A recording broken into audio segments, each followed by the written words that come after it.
blending digital and tactile learning to develop skills for tactile reading. Sonokids Australia and Hungry Fingers Poland. Hello, my name is Damsma from Sonokids Australia. And I am Bogusław Bob Marek, Hungry Fingers, Poland. We have developed a blended teaching method that aims to build a bridge between traditional tactile graphics and grids on the one hand and digital grids and mental mapping skills on the other, moving from the concrete to the imagined. Digital learning is done with Ballyland. Ballyland is an imaginary world full of songs, stories and sounds where the Ballylanders live. These are 6 characters who are ball-shaped, each have a signature sound and a specific way of moving around. This imaginary world of Ballyland forms the backdrop of the Ballyland suite of software and apps that support young students who are blind or visually impaired to develop fundamental digital and technology STEM skills. Ballyland offers a fun, interactive and inclusive learning environment that is also suited for remote at-home learning. The apps provide spoken instructions and guidance, audio alerts and effects and storytelling to support children who are blind or visually impaired in finding their way around the touchscreen. The slide shows photos of young children who are learning and playing with the Ballyland apps, and from their smiles it is clear that they are having fun. The Sonokids Ballyland accessible gamified e-learning pathway currently includes apps for iOS, for iPads and iPhones, for Android, one for Alexa smart speakers, software for Windows computers, and supporting tactile learning tools. The apps are available in multiple languages. The first app we would like to discuss in this presentation is called Ballyland Sound Memory. The slide shows 2 screenshots from this app. The app doesn't use voiceover or talkback, but is fully accessible for children who are blind because it is self-voicing. It is a matching game, this app. You need to pair the same sounds or cards. Players only need to use basic finger gestures, such as finger drag, flick and double tap to open the cards. The game uses different sized grids. You can also choose from a variety of sound sets, such as musical instruments, animal sounds, or the sounds of the Ballylanders. To give you an impression of the game and the required skills, here is a short video of a young boy who is blind playing and learning with Ballyland Sound Memory. He uses the flick gesture to move to different cards and double tap to open the card. He can hear whether he has found a correct match or not through the fun audio feedback. Row 2. Oh no. Row 2, column 3. Row 1, column 3. Row 1, column 2.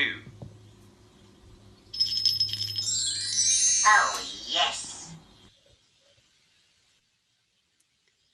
Moving from the concrete to the imagined, to help children with the gameplay, Sonokids has developed tactile learning tools with the digital apps. This slide shows on the left an image of Wheelie, one of the Ballylanders. He is a little blue car on wheels and likes to race around. Next, a line image of Wheelie, which can be printed on swell paper to make a tactile image. For schools or organizations who have access to 3D print technology, Sonokids has developed a large size model of Wheelie with turning wheels, which the child can explore to get to know what Wheelie looks like. From concrete to imagined, navigating a grid. To understand how to move around the grid in the sound memory game, the child requires conceptual understanding of a grid with rows and columns, an understanding of directional concepts, mapping and mental mapping skills, and spatial orientation skills. For a sighted person, it is almost impossible to imagine how someone with congenital blindness can make sense of what is happening on an iPad screen, which is just a smooth piece of glass. How can a blind child imagine that the screen can be divided into sections, be it 4, 6, 8, or 10, arranged into some rows and columns, which together make a grid? And as if building a mental picture of a grid wasn't a big enough challenge, how can a blind child, on tapping on one of the cards, go back to the card which the child remembers as a good match? Or finally, how does the grid change when a matching pair is removed? To cope with all this, the child must first feel confident with the concept of a grid and with the audio instructions identifying individual sections of the grid. To explain this concept, one must use a language which a blind child can understand best, the language of touch. One way to do it is to start with a simple crossword puzzle, for example, a horizontal tactile row of squares filled with letters making the word flower, and a vertical tactile column made of 3 squares making the word dog. When brought together, they make a simple crossword puzzle grid. Grids can have different numbers of sections. It's, for example, the tactile grid made of 6 squares arranged into 2 rows and 3 columns. Good understanding of grids is important in a wide range of contexts: word games, word diagrams, all kinds of graphs with coordinates, and chess, to mention just a few. To help children understand what is happening on the screen and how the grid changes when a pair of matching cards is removed, a special manipulative was designed. Configurations of the cards on iPad screen can be checked on this manipulative, which is a plate with removable blocks, each representing 1 card. Configuration of cards can be additionally confirmed on a tactile graphics grid, a useful intermediate 2-dimensional stage between the concrete 3D manipulative and an abstract, imagined or virtual grid. Tapping twice on a card, in this game on card in row 1, column 1, activates the voice of a barking dog. On the manipulative, the activated card can be identified by turning over the corresponding block and revealing a tactile symbol, a circle. On the tactile grid, the activated card is shown as a textured rectangle. In this slide, an incorrect guess is shown. The card in row 1, column 1, and the one in row 2, column 3, are not a matching pair. This is confirmed by different tactile symbols on the manipulative, a circle and a triangle, and on the tactile grid, where the 2 cards have different textures. In this slide, the child has moved to row 2, column 2, which hides a matching card for the one selected earlier, in row 1, column 1. Voice output, the word dog, confirms the right choice, and so does the manipulative, where the corresponding blocks have identical tactile circles. On the tactile grid, the 2 matching cards have the same textures. As in any memory game, the matching cards are removed. On the iPad screen, they disappear, leaving 2 blank spaces in the grid. The child can check this by removing from the manipulative the 2 blocks with tactile circles, which leave indentations symbolizing blank spaces. Also, on the tactile grid, removed cards are replaced by blank spaces. The child can now plan the next move and can at any point check the location of the remaining cards, either on the manipulative or on the tactile grid. As a result, rather than leaving it to chance and an uncontrolled chain of flicks, the child will learn to make conscious choices as to which way to move within the virtual grid and which cards to open. With time, the child will be able to make these choices without the aid of the concrete, manipulative, or a tactile diagram. Given the complexity of the process of building a mental image of a grid and various configurations of the elements which it contains, it is always good to make sure that the child really understands the spatial relations which appear during various stages of the game. One way to do it is to make a simple 2x3 grid cut out from a sheet of cardboard, start a new game, and ask the child to place a small object, here round magnets, in compartments described by voice instructions. For example, in row 1, column 1, as in picture A, or in row 2, column 3, as in picture B. The same grid can be used for practicing and checking understanding directional concepts. The child can check tactilely how the location of active cards changes with each flick left or right, and confirm that flick down and flick up can be used to switch between the rows. Understanding of spatial relations represented graphically can be practiced and reinforced in a number of situations in real life or in play, as in this slide showing a boy whose task is to place a cup on a placement mat in a location shown in one of 4 tactile drawings, and then to move the cup to a new location. To do that, the child will need good understanding of concepts describing location and direction, such as right, left, top, bottom, up, and down. The Ballyland Code apps also use grids. This is a series of 3 apps. Ballyland Code 1, Say Hello, Ballyland Code 2, Give Rotor, and Ballyland Code 3, Pick Up. They increase in difficulty and should be played in order. The code apps provide an audio-based introduction to coding for young students who are blind or visually impaired with no coding experience and limited voiceover skills.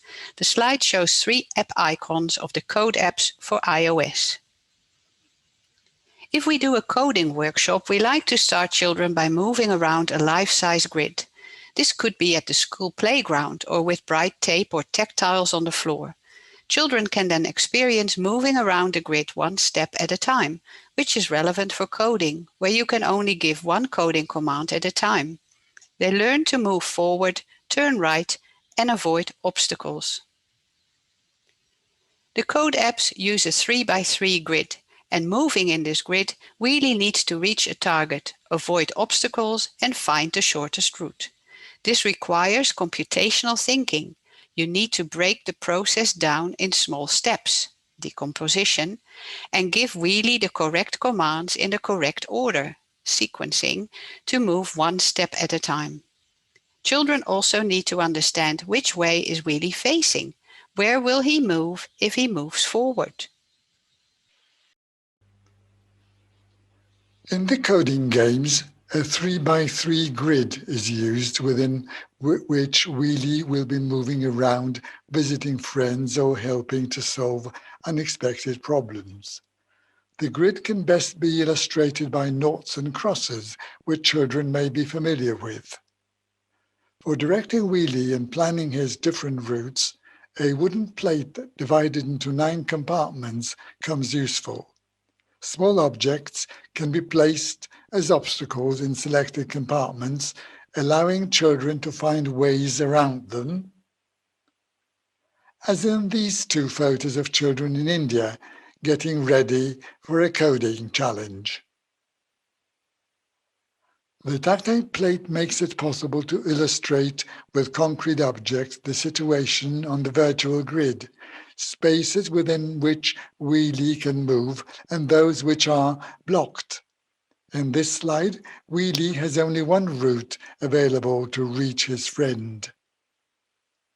While here, the child can plan several routes for Wheelie to reach Ballycopter waiting for a new rotor. Before engaging in coding, the child can first practice and try to choose the shortest route with the help of the wooden board and concrete objects. Such exercises involving concrete objects are important as they build children's confidence and give them a chance to practice various options which they will have to decide on when they engage in proper coding and learn with Wheelie how to plan available routes. Having prepared and learned through tactile means, students can then use the Ballyland Code apps on the touchscreen. As mentioned before, this requires the use of orientation skills, decomposition skills, and sequencing skills. Together, these are coding skills. On the left, a photo of a young boy studying the tactile grid with Wheelie, and on the right, an image showing a boy using both a tactile grid and an iPad with Ballyland Code 1. This is an image on this next slide of Ballyland Code 1 Say Hello on an iPad screen and also represented by 3D printed mini movable Ballylanders on a 3D printed tactile grid. In Coding Challenge 1, Wheelie is in the grid of 3 rows by 3 columns. He starts in row 1, column 1, facing right. Tinkleball, another Ballylander, is in row 1, column 3. There are 2 obstacles that Wheelie needs to avoid. A pond with ducks in row 2, column 1, and a rubbish bin in row 2, column 2. The student needs to find the shortest route for Wheelie to move to Tinkleball, and when he is in the same cell as her, to say hello. The coding commands that can be used are move forward, turn right, and say hello. This slide shows the coding panel of Ballyland Code 1. The app is fully accessible and a double tap opens this coding panel in which you enter the code. You can flick right and left through the lines of code and flick down and up to select the correct coding commands. In this case, in line 1, what to do first, you need to enter move forward. In line 2, move forward. And in line 3, when he is in the same cell as Tinkleball, say hello. We will now share a short video, which I will describe before it plays so that you can hopefully enjoy the audio effects from the app in the video.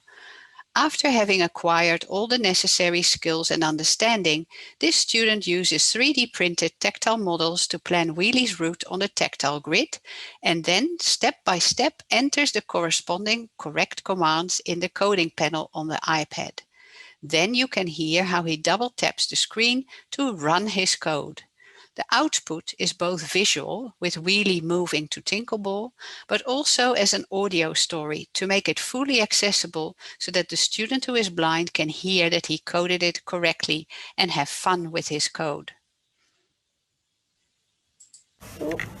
So what do we need to do to get to Tinkleball? Move forward, Okay, all right. which I just did. Okay, Move terrific. forward. Line 2. What to do next? Move forward. Empty line.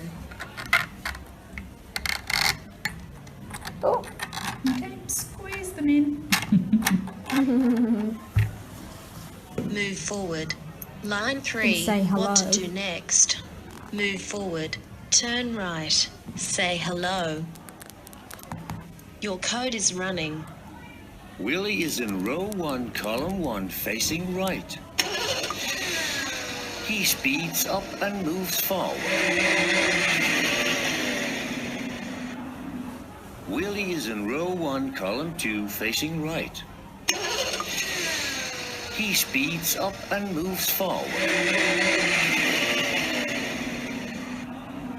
Wheelie is in row 1, column 3, facing right. Tinkleball is also here. He says hello. Hello, Tinkleball. Hi there, Wheelie. You brought Wheelie and Tinkleball together. Well done, Hayden. Hooray! The blended teaching method is designed to build a bridge between traditional tactile graphics and grids on the one hand, and digital skills in a digital environment and mental mapping skills on the other. We hope to have demonstrated that tactile reading skills support the learning of digital skills, and that accessing digital learning also supports learning of skills that are important for tactile reading and exploration. The learning outcomes of the blended teaching method are mental mapping and memory skills, spatial awareness on a touchscreen, understanding and navigating around a grid with rows and columns, which is important for orientation and mobility, for technology, mathematics, and also for chess, as we just saw. Computational thinking and coding skills, and for the tactile skills, improved spatial orientation and ability to move around tactile floor plans, maps, and large diagrams. And all of this together, this learning empowers children. We kindly thank you for your attention.